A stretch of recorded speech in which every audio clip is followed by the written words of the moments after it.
কোন অবস্থায় আল্লাহর প্রতি ভরসা হারাবেন না। আল্লাহ রাব্বুল আলামিন আপনার ব্যাপারে পরিকল্পনা করে রেখেছেন।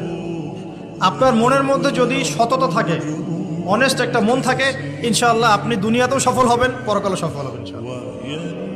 কখনো উঁচু স্তরের লোকদের দিকে তাকাবে না। যার উঁচু বাড়ি আছে, তোমার চেয়ে উঁচু বাড়ি আছে, তোমার চেয়ে বড় গাড়ি আছে, তোমার চেয়ে বেশি টাকা আর্ন করে, ওদের দিকে দেখবে না, ওদের দিকে চোখ দিও না। বরং তোমার চেয়ে নিচে যারা আছে, দরিদ্র যারা, তোমার চেয়ে যারা দরিদ্র, ওদের দিকে তাকাও।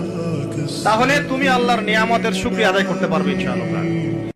দুইটা জিনিস আপনাকে চিরস্থায়ী শান্তি দিবে। এক, 5 ওয়াক্ত নামাজ জামাতের সাথে পড়বেন, মনটা প্রশান্তি দিয়ে ভরে যাবে, দেখবেন ইনশাআল্লাহ। শুধু ট্রাই করে দেখেন না ভাই, 40টা দিন ট্রাই করে দেখেন। আর 2 নম্বর জিনিস হচ্ছে, এটা আরো বড় অস্ত্র। 5 ওয়াক্ত নামাজের সাথে আপনাকে ডেইলি কোরআন তেলাওয়াত করতে হবে, মিনিমাম 1 থেকে 2 ঘন্টা। 1 থেকে 2 ঘন্টা কোরআন তেলাওয়াত করবেন, অশান্তি বলে কোনো কিছু আপনাকে স্পর্শ করবে না।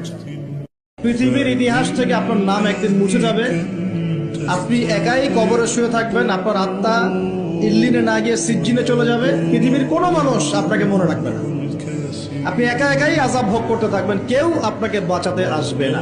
নিয়াত করতে হবে যে এই রমাজানটাতে আমি আমার সমস্ত গুনাহ মাফ করানোর চেষ্টা করব।